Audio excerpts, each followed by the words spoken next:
the joke in functional medicine is if you're standing on a tack, it takes a lot of aspirin to make it feel better. Just take out the tack and you won't need the aspirin, right?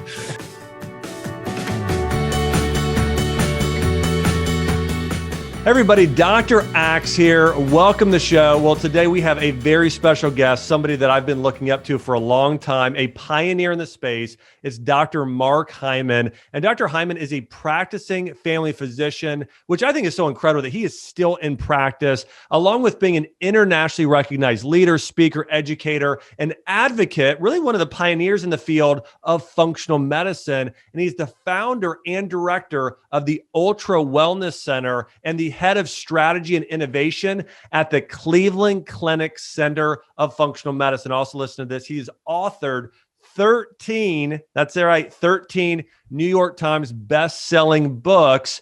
And also he's the host of one of the leading podcasts out there today. You've got to listen to it. It's called The Doctor's Pharmacy. And he's a regular on the Dr. Oz Show, Good Morning America. Welcome to the show, Dr. Mark Hyman. Dr. Mark, so excited to chat with you today.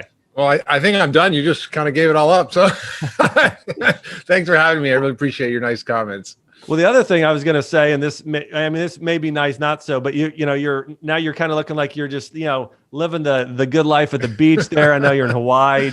But I'm trying to get healthy. I spend my whole life. Yeah, I've been spending my whole life trying to get people healthy, but I figured I might as well turn that on myself a little bit more.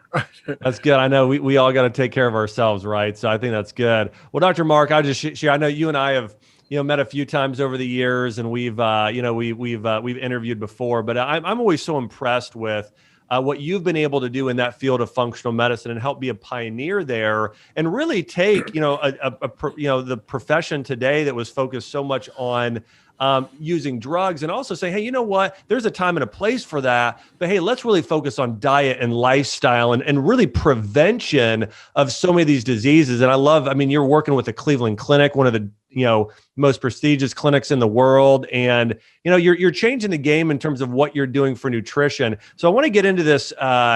You've got this incredible new book out. It's called The Pegan Diet, which is really a combination of vegan and paleo, which I want to get into. Before I do that, though, I just want to ask you the question. Talk to me about the way you practice and the way you see helping patients heal, because for some people, they're familiar with functional medicine. Not everybody is, but really, what's the big difference between functional medicine and conventional? Well, I always joke it's the difference. It's the opposite of what we normally have, which is dysfunctional medicine. and the truth is that our current way of treating people who are sick is based on an outdated paradigm, kind of like the world is flat. And it's based on the idea that diseases are entities or things, and that you have to treat the disease instead of the cause. And what traditional medicine does is it tries to block or suppress or inhibit symptoms. That's why you have the antibiotics and beta blockers and ACE inhibitors. You're antiing and blocking and inhibiting everything instead of understanding how the body truly was designed, how it works. So functional medicine is the first time in history that we've had a true theory of medicine in the West. Now, in traditional systems, which you're very familiar with, Ayurveda, Chinese medicine, they have an idea that the body is an integrated system. But for example, if you're a patient who comes in and you have psoriasis and arthritis, and you have irritable bowel, and you have migraines, and you're depressed, and you have prediabetes, you're going to see like 5 or 6 different specialists, all giving you different drugs.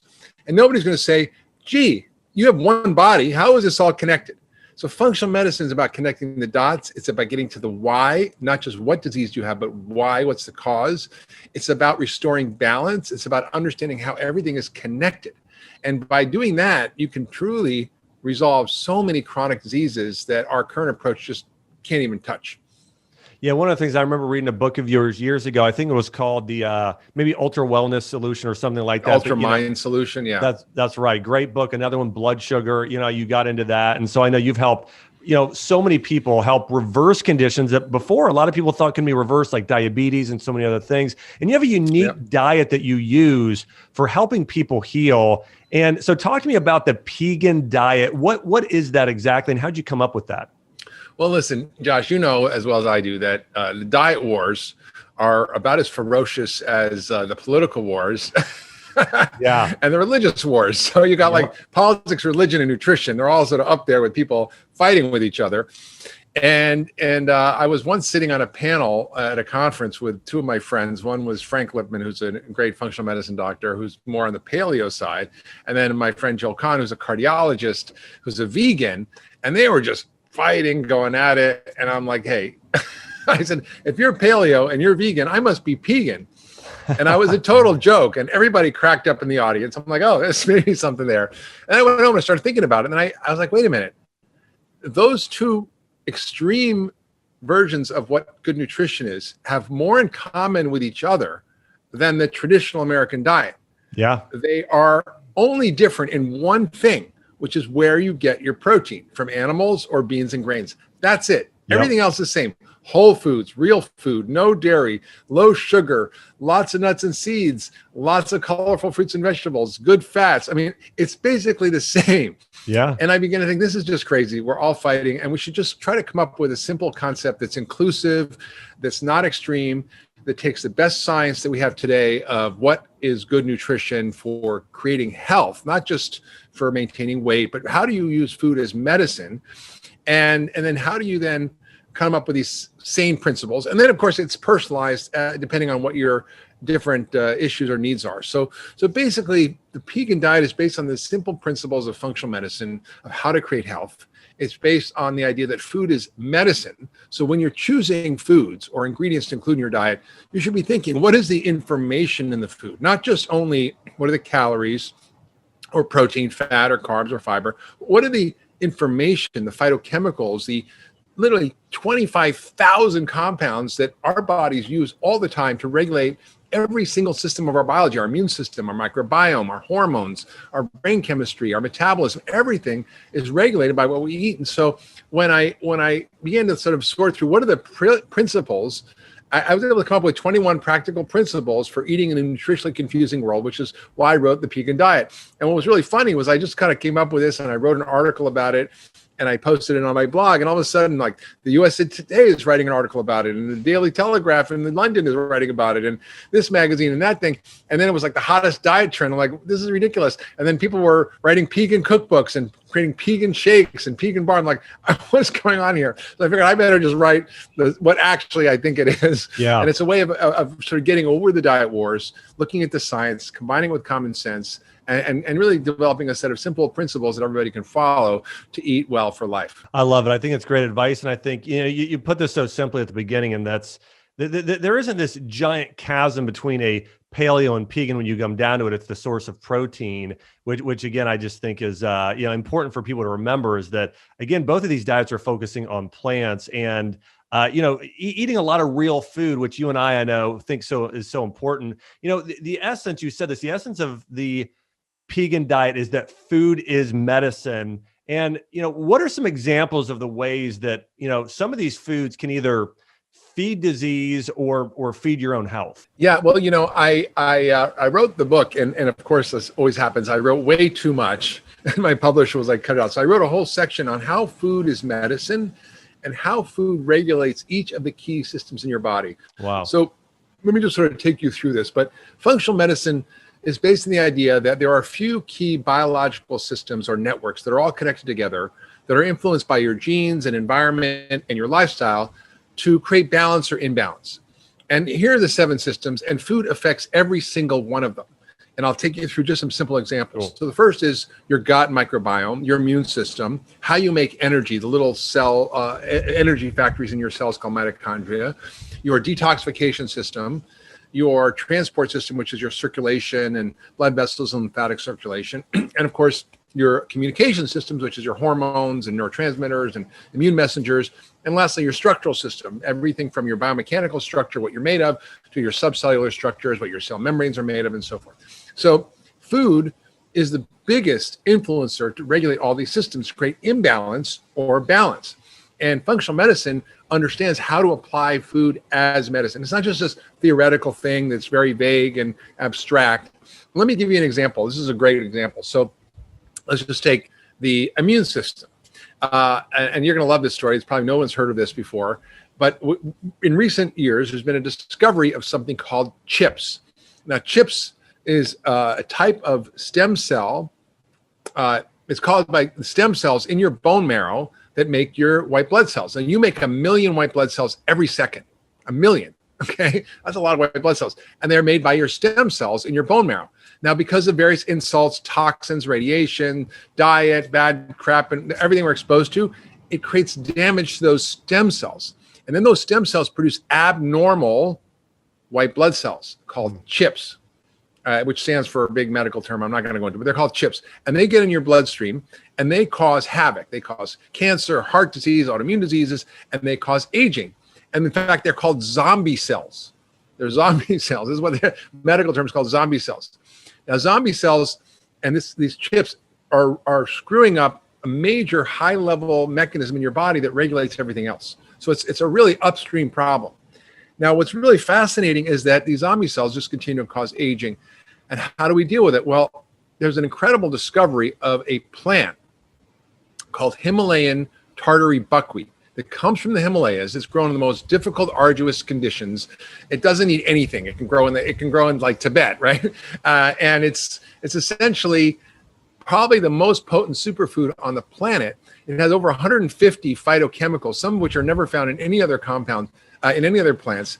And these are compounds like quercetin and rutin, hesperidin, and many others that you probably haven't heard of. And what it turns out is this Himalayan tartary buckwheat gets rid of these zombie cells.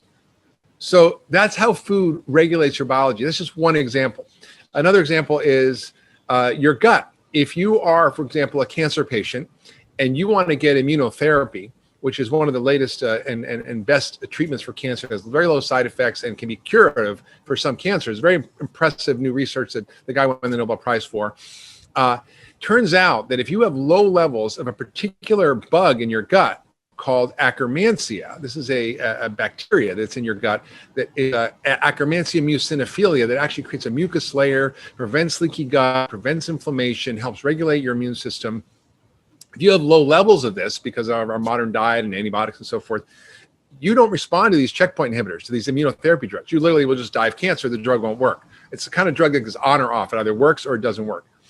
Now, what's fascinating is Akkermansia loves polyphenols. Now, what are polyphenols? Polyphenols are chemicals that are in colorful plant foods. And it turns out that the Akkermansia loves cranberries and pomegranate and green tea. So you literally can feed the bugs in your gut to grow them so that you can literally cure cancer. That's how food is medicine. And I can go through detoxification and hormones, every example, and show you, and I go through it in the book, every single way in which food both can harm or can heal each of the biological systems in your body. And when I say harm, for example, gluten is a great example. It creates all sorts of havoc in your gut, creates leaky gut, inflammation, so forth. And also obviously processed food, refined flours, sugars, all these things do all the opposite of what we want to do. So we want to get rid of the bad stuff, put in the good stuff. The body is so highly intelligent, it can actually create a new body. You literally can create a new body by changing what you do. And I've seen this in my patients. It's like remarkable. I've seen it in myself when I've been tweaking it. I'm sort of tweaking. I've always been pretty healthy, but I kind of tweak it. And I go, wow, look what happened to my body, or look at how I feel. Look at my digestion or my brain function or my muscle mass. So I'm constantly like experimenting to see how I can use food as medicine. I love it, Doc. One of the things that I love is that you've created these systems, and that, if you look at these ancient forms of medicine, Ayurveda had their 3, Chinese medicine had the 5 elements and really personalizing it. But sure. One of the things you're able to do here is essentially focus on a form of personalized medicine. You're helping people know, hey, listen, if you've got an immune issue, you need to do more of this. If you got a detoxification issue, use this food as your medicine for these specific conditions. And I do want to ask you about this. One of the things, I'm curious at your thoughts on the future of something like personalized medicine, because today it is still a lot of one thing for almost all people. Yes. What are your thoughts on, that being part of the future of medicine? Well, it's absolutely the future of medicine. So we have precision medicine, we have precision nutrition, and we have the ability to actually get people completely dialed in. In the future, you're going to be able to take basically a drop of blood, a little bit of saliva, a stool specimen, and you're going to be able to find out, what their genetics are, what their microbiome is, what their metabolome is, and be able to actually drive direct personalized changes about what you should do. But we don't have to wait until that moment. That's coming for sure. But what's really is striking is that we know how to do this now. And I do this every day in my practice. And I do it by looking at a number of different things that are helping me to personalize a diet. And it's really quite straightforward. First is a really deep personal history. And I want to know what your family died of, and what your genetics are. All that's really important. I want to look at hormonal and metabolic testing because it tells me a lot about you. For example, if your insulin is super high, I know that you're probably someone who's genetically prone to producing more insulin, which will store more belly fat, which will cause more heart disease, cancer, diabetes, dementia. I want to know what's happening with that. I want to know what's happening with your nutritional levels because so many of us are nutritionally depleted. I just saw a patient who's a vegan vegetarian. She was so deficient, 26 years old. She was tired all the time. She was massively B12 deficient, iron deficient, vitamin D deficient, omega-3 deficient, protein deficient. And I found all this out through just tests that you can get through a regular lab.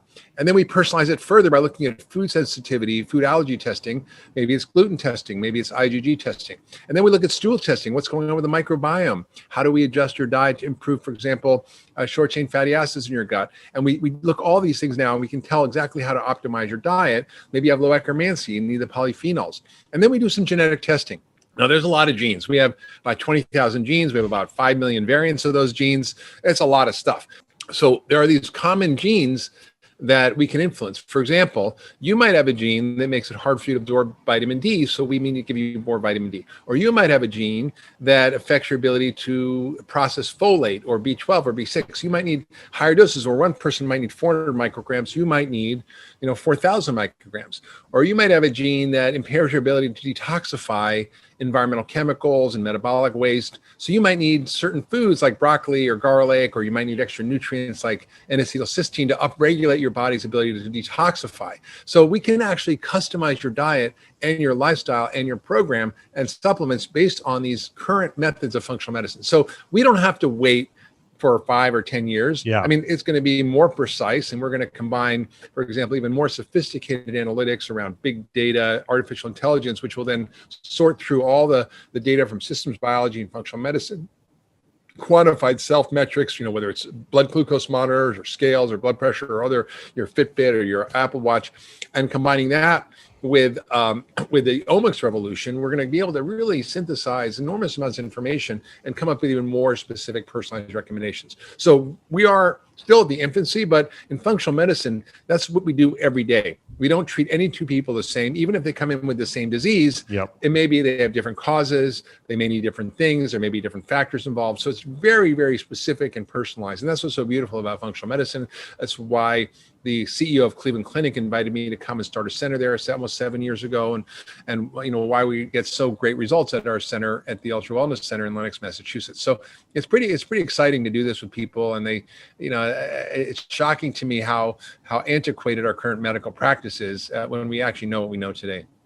Yeah, I'm with you. I think obviously personalized medicine and where it's at, and I have a lot of times people ask me, hey, what's the best diet out there? And my answer is, you know what, there's no single perfect diet for anybody, but I do think, there are certain common themes. One, doing a lot of vegetables for most people seems to work, and then some other things, I think, depending on the person. But anyways, I love that. One of the things you mentioned is we were, right before we talked about personalized medicine, you'd mentioned a patient you had with insulin. I think one of the things I remember, you had a book years ago, really got into blood sugar and the importance of insulin. Talk to us about insulin, because I don't think people realize really what a big deal it is and how many people have insulin resistance, and how in what foods and herbs and things can we use to help rebalance those insulin levels.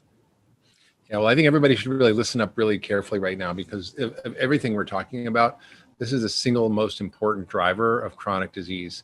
And particularly in the face of COVID-19, it is probably the central issue that's causing hospitalizations and deaths.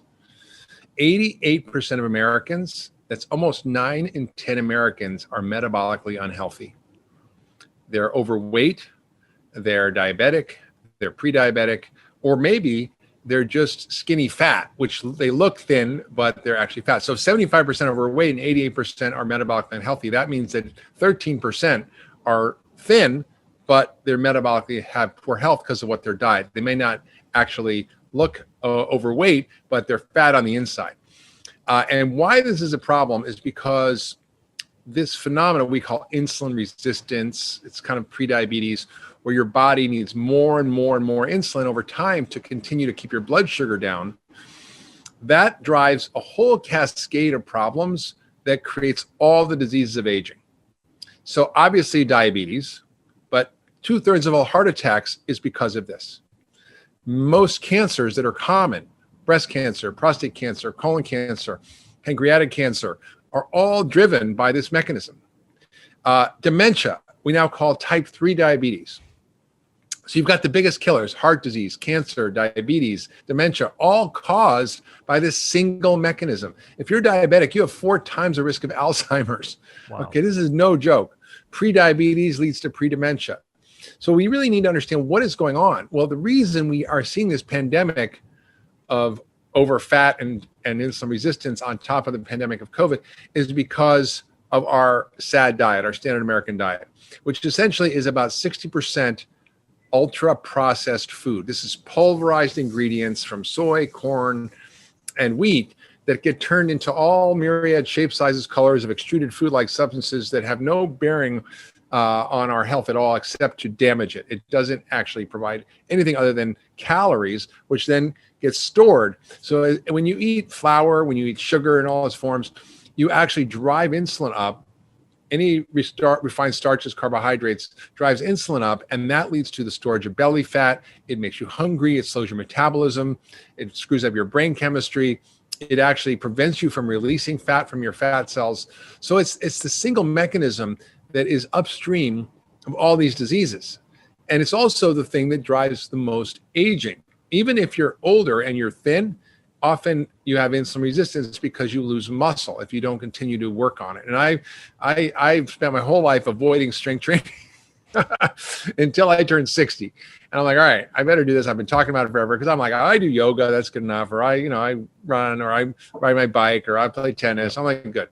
And I decided I was going to get serious about it. The best thing I ever did. And I feel like I'm at 61 now, and I feel stronger and fitter than I ever have. And I have more muscle mass than I did at 20, 30, 40, or 50.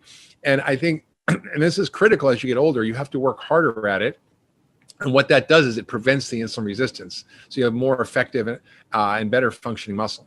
Yeah, it's a great point. I mean, insulin is at the root cause of so many of these conditions that you're talking about. And that's where getting rid of the sugar and those big 3 you talked about, the corn, the soy, the wheat products, getting those out of your diet is huge. You know, as you were talking earlier, you're talking about these 7 systems. You were talking about different foods for supporting these different systems. What do you believe are the most important foods, supplements, or what are some of the most important things we can do to just support our immune system? I'm not necessarily saying treat the condition. I mean, maybe you have thoughts there. You're welcome to share. But more so, what are the foods that are going to be most strengthening to our immune system that's going to help us with COVID? Because I know, I mean, you know this, maybe you could talk about this too, is that, you know, the people that are at risk or almost all have a pre-existing condition. Yes. And that's what's going on. Yeah. Well, at the beginning of the pandemic, I wrote an article that's called A Functional Medicine Approach to COVID-19. And you can find it by going to drhyman.com/C19. And in there, I talk about everything from lifestyle to how to eat to boost your immune function, what supplements you should take, and other treatments. But the key framework around food is that your immune system is regulated by your diet. And when you eat ultra processed food, you literally are suppressing your immune system. We know that if you're obese, your immune system doesn't work as well. If you're chronically ill from a poor diet, your immune system doesn't work as well. So first thing you want to do is eat a whole foods, real unprocessed diet. And that's what I talk about in the Pegan Diet. It's sort of what this is all about. The second is, goes along with it, which is don't eat any industrial ultra processed foods. Get rid of all the crap, all the sugar, the starch, the salty calories, the chemicals, the additives, artificial sweeteners, all that.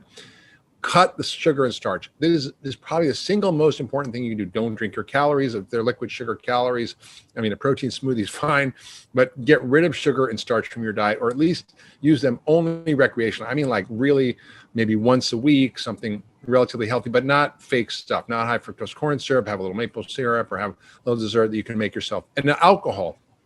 Alcohol is not great for your immune system. A lot of people are drinking, the alcohol stores are all doing great, but you want to really avoid that. And then the question is, what do you want to eat? Well, the first thing you want to do is focus on the polyphenols and the flavonoids in food, these phytochemicals. And there's specific ones. Certain ones have antiviral properties. For example, camphorol is found in spinach, cabbage, and dill.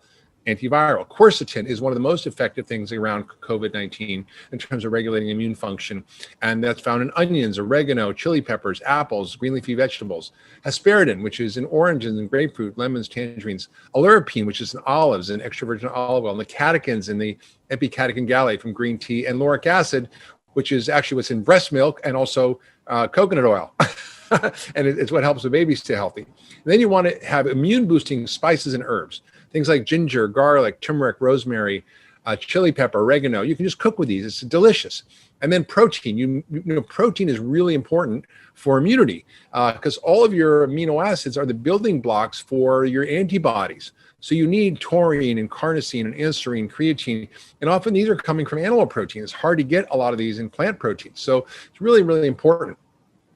Make sure your microbiome is healthy. You want to have prebiotics, probiotics, and polyphenol foods. And the probiotic foods are things like, maybe sheep or goat yogurt or coconut yogurt, sauerkraut, tempeh, miso, natto, kimchi. You want to prebiotic foods. These are all kinds of foods that are like the fuel for your good bugs. Dandelion greens, Jerusalem artichokes, garlic, onions, asparagus, artichokes, bananas, cognac root, which is like the shirataki noodles you can use instead of pasta, burdock root, flax seeds, jicama, seaweed. All of these are great. And of course, what I grew up on, which is chicken soup, which actually seems to have some immune modulating properties. I love chicken soup. And of course, all the lifestyle stuff that is obvious: exercise, sleep, meditation, yoga, doing things that help you stay connected to people you love, going outside, being in nature. All those things are really important. And then you asked about supplements. There's a lot of data out there. Vitamin D would be probably my number 1, 2, and 3. Your vitamin D level should be between 40 to 60 at least. And if you're not getting a test and you don't know, you might need up to 1,000 to 4,000 or 5,000 a day of vitamin D3.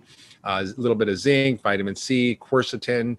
Those are the top ones. Green tea, catechins, a good multivitamin. If you want a little extra support, you can use things like NAC, lipoic acid. And then there's a bunch of herbs like curcumin, endographis, astragalus, and all the mushrooms like reishi, maitake, shiitake, cordyceps. Those are all great.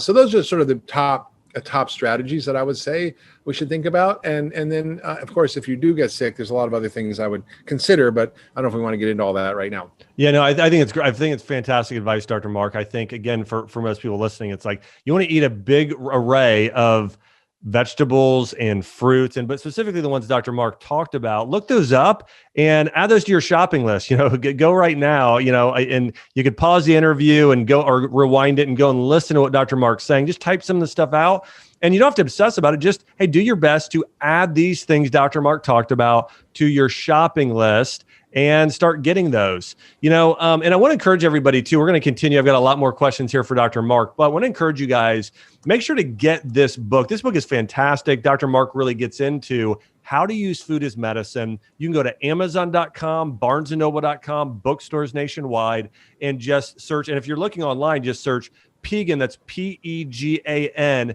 the Pegan Diet or Pegan Diet, Mark Hyman, Dr. Mark Hyman. You can find it there on Amazon, Barnes & Noble, bookstores nationwide. Dr. Mark, one of the other things I know that this diet is going to be so powerful for is supporting mental health. Talk to us about, this diet in particular and how it can support overcoming issues like, or at least improving the symptoms of depression, anxiety, and other mood disorders. Well, this is so important. Right now, we're seeing not only a pandemic of COVID, not only a pandemic of metabolic poor health, but a pandemic of mental health issues.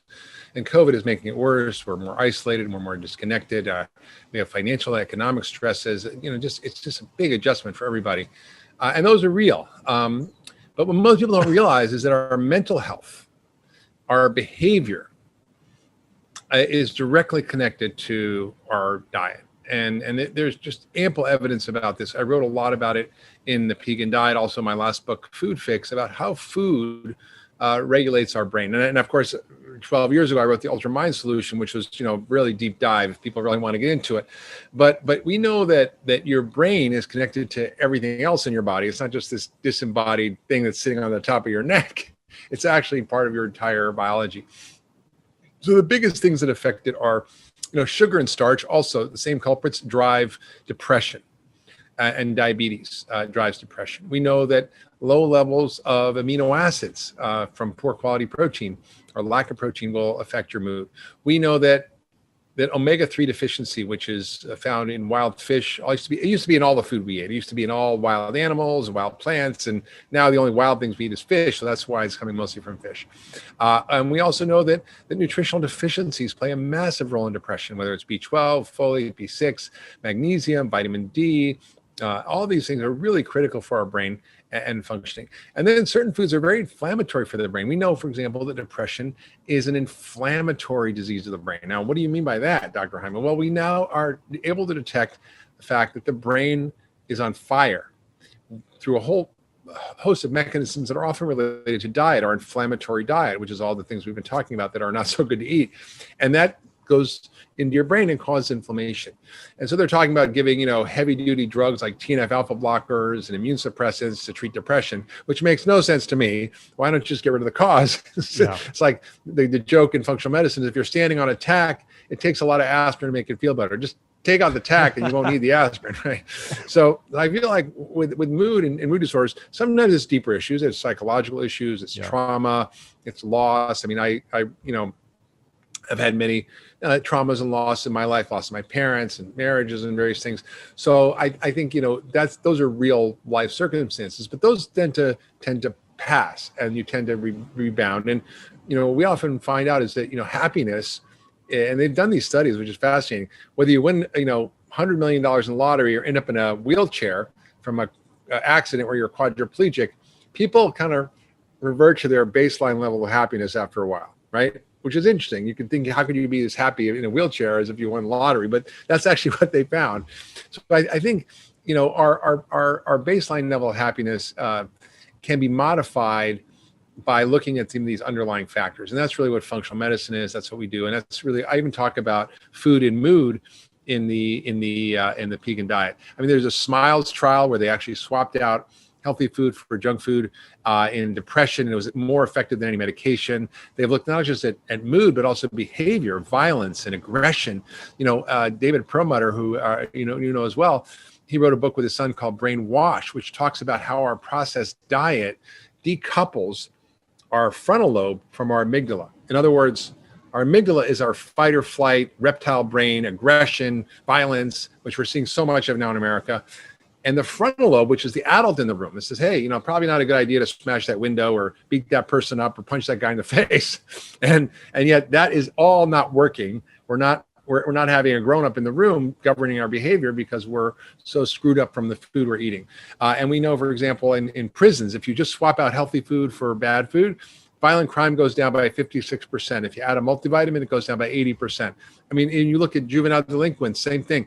91% reduction in violent behavior in juvenile settings when they clean up the diet, reductions in violence, reductions in oppositional behavior, reductions in suicide, 100% reductions in suicide, 75% reduction in restraints.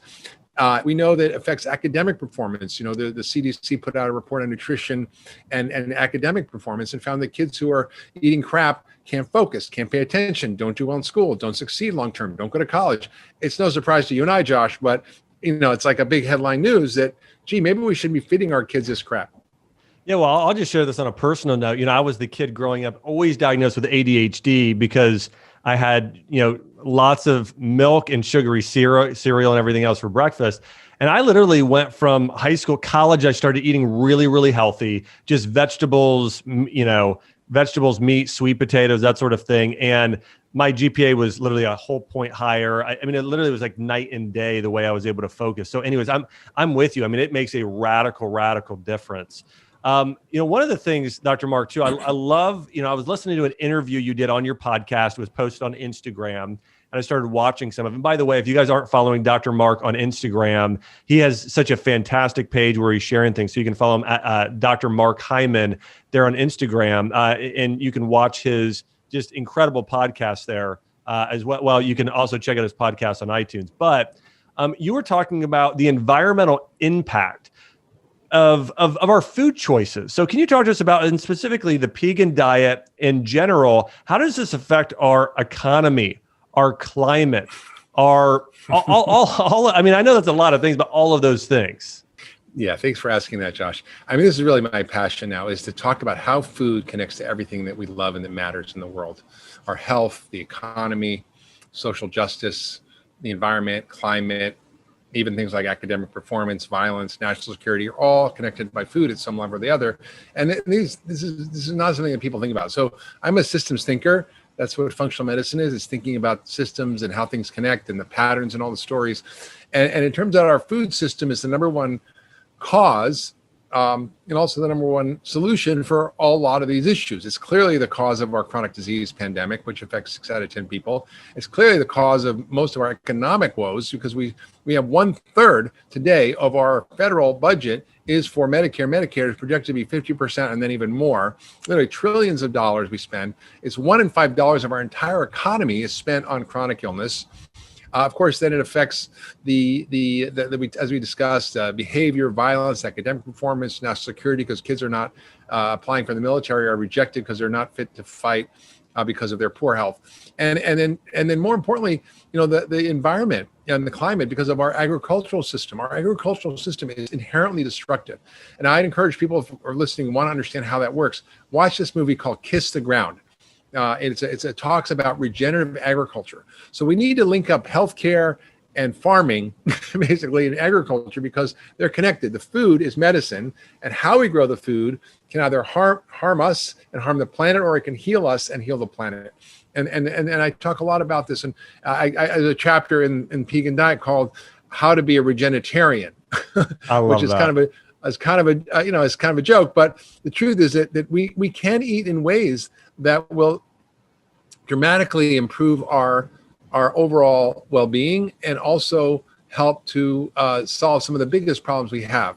And I think the idea of becoming a regenitarian is so important, because if we don't focus on regenerating the planet, namely solving all the issues that happen to our soil degradation, our water resources, the environmental chemicals, glyphosate and pesticides and herbicides that are all damaging us and the environment and the soil. If we don't start growing food that has more nutrient density, because it's grown in soil that's nutrient dense, because our broccoli today is 50% less nutritious than it was 50 years ago, because it's grown in soil that's so damaging. So I talk about how do you actually eat to become a regenitarian, and that's using regenerative agriculture principles in the growing, and how to start on thinking about that. And I encourage people to watch Kiss the Ground. It's so powerful. But what you eat is not only affecting you, it's affecting everything you love and care about. And I think that's what people need to understand. Every time you pick up your fork, it's the most important decision you can make every day to make yourself better, your family better, and the world better. I love it, Dr. Mark. One of the things I'd love to ask you is, sort of speaking practically, number one, I know everybody needs to run out, get the book, The Pegan Diet. There, you can get on, simply order it on Amazon, beating in a couple days. What are some things people can start doing today? What should we do to start, to start following this diet and living out these foundational principles? Well, obviously, get the book. Yep. Now, this is the shortest book I've ever written.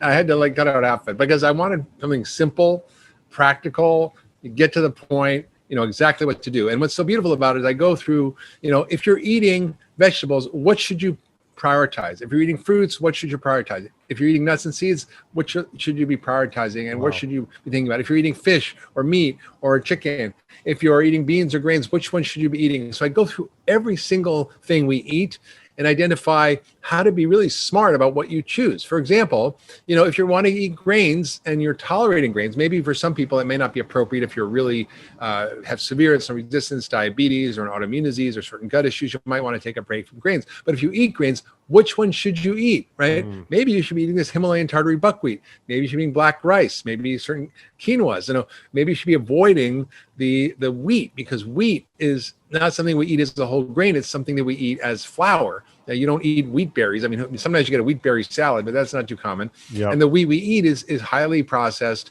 It's very damaging to us for many reasons, because one, it's been hybridized to produce way more starch, so it's way more super starchy and sugary than even sugar.